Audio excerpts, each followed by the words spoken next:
खाओ मगर बाद में ताने भी सुनो। शर्तें कुछ यूं होती हैं कि बिजली की कीमत आसमान पर, सब्सिडी को बाय बाय, टैक्स हर चीज पर और आखिर में वही।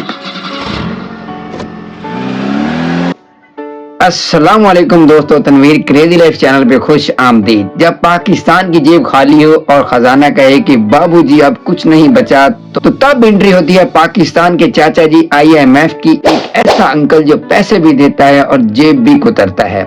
IMF का मतलब है इंटरनेशनल मॉनेटरी फंड, लेकिन अवाम का कहना है इंटरनेशनल में फंसूंगा। ये इदारा वही है जो गरीब मुल्कों को कहता है तुम बस उधार लो, बाकी हम निपट लेंगे। यानी जब मुल्क कहे महंगाई बढ़ गई है तो IMF कहता है चलो अच्छा है और बढ़ाओ, हम आपके साथ हैं। IMF कर्ज देता है बिल्कुल ऐसे जैसे ससुराल में पहली बार खाना खिलाया जाता है, हंसी खुशी खाओ मगर बाद में ताने भी सुनो। शर्तें कुछ यूं होती हैं कि बिजली की कीमत आसमान पर, सब्सिडी को बाय बाय, टैक्स हर चीज पर और आखिर में वही क्लासिक डायलॉग, अब आवाम को समझाओ कि ये सब कुछ तुम लोगों ने खुद किया है, हमारा तो कोई लेना देना ही नहीं।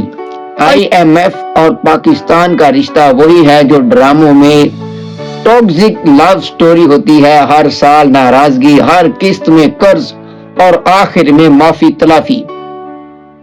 हमने IMF से 22 बार कर्ज लिया है, इतनी तो लोग शादियां नहीं करते जितनी हमने किस्तें ली हैं।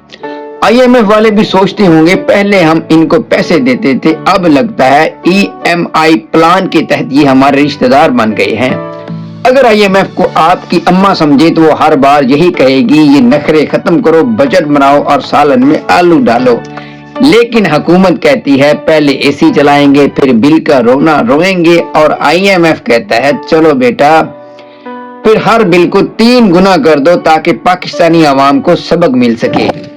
IMF से पैसे लेना बुरा नहीं, लेकिन बार बार लेना ये तो वही बात हो गई जैसे हर बार करीबी ATM खराब निकले और बंदा सोचे चलो IMF वाले चाचा से ही पूछ लेते हैं। दोस्तों, अगली बार कर्ज ना मांगना पड़े तो बस थोड़ा टैक्स दो, थोड़ी अकल इस्तेमाल करो और बिजली और पानी को हरगिज़ ज़ाया ना करो। अगर वीडियो अच्छी लगी हो तो लाइक, शेयर और सब्सक्राइब कर दो और अपनी राय का इजहार जरूर कमेंट बॉक्स में दीजिएगा, वरना हम भी कहेंगे व्यूज का किस्त प्लान बना दो। प्लीज मिलते हैं अगली वीडियो में, तब तक दीजिए इजाजत। अल्लाह हाफिज।